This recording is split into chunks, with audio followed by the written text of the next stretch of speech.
The Montana sky burns gold as dawn breaks over a windswept ridge. A Lakota warrior, his leather tunic stiff with sweat and dust, grips a feathered staff, his painted pony stamping the earth.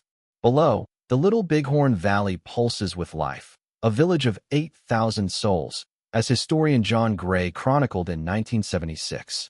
Smoke drifts from 1,200 teepees, each sheltering families bound by love and resolve. Across the valley, 20,000 horses graze, a breathtaking sight that froze U.S. Army scouts on June 25, 1876. This was no fleeting camp. It was a defiant nation of Lakota Sioux, Northern Cheyenne, and Arapaho, ready to defend their world. A scout in a tattered blue coat scribbles a warning. 2,500 warriors wait below. So why did George Armstrong Custer ignore this alarm and charge with just 260 men into a force 10 times his size? What drove him to risk everything? And what can this clash, a wound still raw in history, teach us today? Welcome to the Battle of Little Bighorn, a saga of ambition, courage, and sacrifice that reshaped the American West. I'm your name, a historian of the frontier, and in this immersive journey, we'll trace the fateful steps of Major Marcus Reno's charge, a moment that sparked chaos and sealed Custer's doom. Through vivid accounts, archaeological finds, and the voices of warriors and soldiers, we'll uncover not just what happened, but why it echoes still. Along the way, I'll pose questions to spark your curiosity, simple yet profound prompts to draw you deeper into this epic tale. Ready to ride into history? Let's begin. Picture the Black Hills of South Dakota in 1874, a sacred land of pine and stone promised to the Sioux forever by the 1868 Treaty of Fort Laramie. Then, a single word shatters the peace: gold. By 1875, over 15,000 prospectors flood the hills, their campfires lighting up boomtowns like Deadwood, as town records attest. The treaty crumbles, its words mocked by picks and shovels. The U.S. government, bowing to settlers' greed, demands the Sioux sell their land. When Sitting Bull and other leaders refuse in 1875, the Army is tasked with forcing them onto reservations. Why did the U.S. betray its own treaty? The answer lies in the era's fever for expansion. After the Civil War, America hungered for new horizons, railroads, mines, and farms to knit a fractured nation. The Black Hills Gold was a siren call, drowning out promises made to native nations. But the Sioux, Cheyenne, and Arapaho weren't shadows to be swept aside. They were peoples with deep roots, ready to fight for their children's future. By June 1876, Sitting Bull, a Hunkpapa Lakota visionary, gathers a coalition along the Little Bighorn River. His village, a vibrant mosaic of 4,000 to 8,000 people, includes 800 to 2,500 warriors, swelled by tribes rejecting reservation cages, per scout reports and army counts. General Alfred Terry, leading the campaign, clings to a May 1876 estimate of 800 fighters, a dangerous miscalculation. How could the army miss such a massive force? Distance and hubris blinded them. Far from the plains, Terry's planners underestimated the tribe's unity, forged by shared defiance. The Little Bighorn Valley is a natural fortress. The river, swollen to 50 to 100 yards wide by spring rains, guards the east. To the west, cliffs and ravines, some 100 feet deep, rise like jagged teeth, as 1876 Army surveys mapped. Historian Robert Utley wrote in 1973, "The terrain was a defender's dream."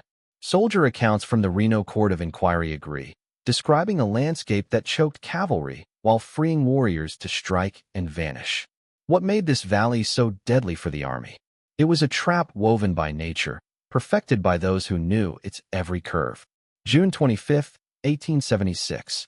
The sun creeps over Montana's vast plains, painting the grass gold. Lieutenant Charles Varnum, 27 and a West Point graduate of 1872, slumps in his saddle, his body screaming from 24 hours of hard riding. He leads 15 scouts, Iroquois couriers, Crow trackers, and interpreters like Mitch Boyer, men who read the land like poets. Their mission: find Sitting Bull's camp for Custer. Time is slipping away. At 4:30 a.m., they reach a high ridge later called the Crow's Nest. The Crow scouts freeze, eyes wide. 20 miles off, Faint smoke tendrils curl skyward. Below, 15,000 to 20,000 horses blanket the valley, a living sea signaling a massive village. Varnum, eyes burning with fatigue, sees only haze and hills. The scouts, though, are certain, gesturing urgently. Boyer raises his spyglass and nods. A sprawling camp hugs the Little Bighorn, teepees stretching for miles. This is no raiding party. It's a nation standing its ground. Why couldn't Varnum see what his scouts did? Experience made the difference. Varnum was green to the plains, his senses dulled by exhaustion. Scouts like Half-Yellow Face and Red Star, raised on this land, saw signs he missed: smoke, horse herds, the pulse of life. Historian Nathaniel Philbrick, The Last Stand, 2010, put it best: scouts were the cavalry's lifeline. Without them, commanders were lost. The horse herd alone was a red flag, with warriors owning 3 to 5 mounts each. 15,000 to 20,000 horses hinted at 3,000 to 6,000 fighters, far beyond Terry's 800 warrior guess. Varnum scribbles a note: large village, huge herd, 20 miles out, and hands it to couriers Red Star and Bull. They gallop off at 5 a.m., reaching Custer by 7:30. The moment hums with tension, yet the village's full scope hides in dust and distance, nestled among cottonwoods. John S. Gray, Custer's last campaign, 1976, noted, "The haze played tricks, masking the enemy's strength." The scouts, fueled by old feuds with the Sioux, push on despite bone-deep fatigue. Could this warning have saved Custer? History suggests he heard it and rode on anyway. George Armstrong Custer rides tall, his buckskin jacket flapping, golden hair catching the breeze beneath a wide-brimmed hat. At 36, he's a Civil War legend, general to his men despite his lieutenant colonel rank. Glory drives him, a thirst for a victory to reclaim his fading star. But his 7th Cavalry is fractured. Captain Frederick Benteen simmers with bitterness from the 1868 Washita fight, where Custer abandoned comrades. Major Marcus Reno, eclipsed by Custer's fame, harbors his own resentments. As they march down the Rosebud River, their horses falter, starved by the native herd that's devoured the grass. Since leaving the Yellowstone River on June 22nd, the 7th's 600 men have covered 70 brutal miles in 3 days. Each soldier lugs a Springfield carbine, 100 rounds, and 60 pounds of gear. Their horses, weakened, stumble. The pack train, 130 men guarding 24,000 extra rounds, trails miles behind. On June 25th, Varnum's scouts confirm the village. Custer's plan to join Terry's larger column fades. He opts to strike alone, splitting his force. Benteen with 125 to scout south, Reno with 140 to charge the village, himself with 210 to flank north, and the pack train lagging. Why divide his men against such odds? Custer bet on speed and surprise, believing the tribes would flee as they had at Washita. The terrain, steep bluffs, deep ravines, hidden fords per 1876 maps, begged caution, but he saw only opportunity. Historian Gregory Michno, Lakota Noon, 1997, calls it a defender's paradise. Scout Mitch Boyer warns, "This is the biggest village I've ever seen." Custer waves it off. "We'll finish them in a day." After a sleepless night march, his men, hungry, low on ammo, ride into a storm. What fueled Custer's confidence? A mix of past victories and a desperate need to shine, even at the cost of reason. Midday, June 25th. The sun blazes at 80 degrees Fahrenheit, baking the 7th Cavalry in their shed wool jackets, now just dusty shirt sleeves. Major Marcus Reno, 41, leads 175 men. Companies A, G, and M, across the Little Bighorn's 50-yard shallows, rifles raised against the current. Their saddlebreds and Morgans, weary from days on the trail, churn the water. Reno, no Custer but battle-tested, orders a charge, hooves thundering, dust choking the air. They expect to scatter a panicked village. Instead, they crash into a wall of defiance.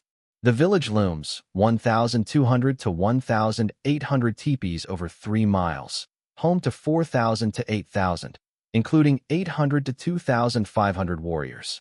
Hundreds of fighters swarm out, swift on ponies, wielding bows, tomahawks, and Winchester repeaters firing 12 to 16 shots to the Springfields 1.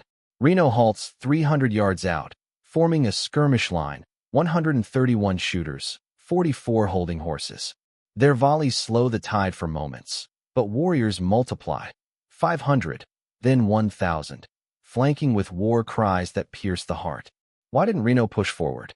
He faced a flood, hundreds of warriors where he expected dozens. Advance meant death, retreat offered a slim chance. Reno falls back to a cottonwood grove, then, overwhelmed, bolts for the bluffs. The retreat is chaos. Warriors harry them across the river and up 100, 200-foot slopes, cutting down stragglers. 40 of 175 fall, 13 wounded.